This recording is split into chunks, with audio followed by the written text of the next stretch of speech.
ايه تقولي ايه؟ يلا على فين؟ شيء بخير شايف في الخير؟ عشان ده شهي الشيء. طب يلا بينا.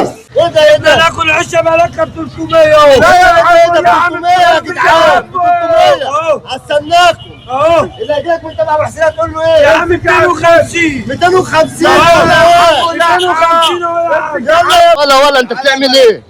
ده ب 300 ايه اللي ب 300؟ شو تيشيرت من ده ب 300 طب إيه؟ ورينا كده الشغل ب 250 ب 250 بجد؟ او ربنا طب هو العنوان فين؟ 50 مطار امبابه شارع الكيلاني فين؟ مطار امبابه شارع الكيلاني الراجل ده شريكك؟ اهو ب 1400 ب 600 ايه ده ايه ده ايه ده ايه ده؟ الغلابه انتوا كده ده انتوا هتلبسوا الناس كلها السنه دي. اهو الغلبان هيلبس؟ كان يعيدوا عيال يابا يا جدعان شارع الكلاب يا جدعان مطار امبابه ورا حديقه سفاري. 300 اهو الراجل ده خارب الدنيا ب 300 ده اسعار خياليه. اخويا يابا في الله. انا بص لفيت على المطار كله عامل يا عروض. اخويا احلى عروض. كله عامل عروض بكام بقى؟ اسمع بس. قول لي يا عم. كله بيقول لك ب 300. طب يا عم انا عندي حاجات ب 600 وانت هتخرب بيتي كده. طب يعني اعمل معاهم الصح معلش لازم تعمل عرض. ينزل لك 200 جنيه يا عم يعني عشان خاطر. 400؟ 400 جنيه بدل فين ده بقى؟ وريني كده. طب تعالى وحد الله. امسك وريني فين ده. بتوحد يعني انا لو الله. دخلت ايه دوت. اللهم لا تعالى هنا يا 400؟ عمنا هتلاقي الدي 3 وهتلاقي اللي نفسك فيه، بس انا بقول لك يا قلب اخوك عامل عروض على ايه؟ اي حاجه اهو في الجنب ده كل ده كده ب 400؟ 400 جنيه 400؟ يا عم انا عايز الناس 400؟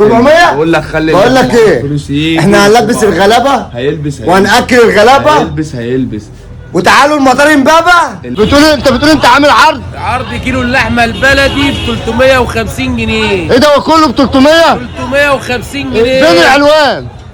شارع الكيلاني مطار امبابه. شارع الكيلاني يا جدعان قدام باب الكيلاني. اللحمه البلدي اللحمه بص الصغير ب بلدي 350 هم اللي جنيه. بيذبحوا. هستنى كل اخواتي.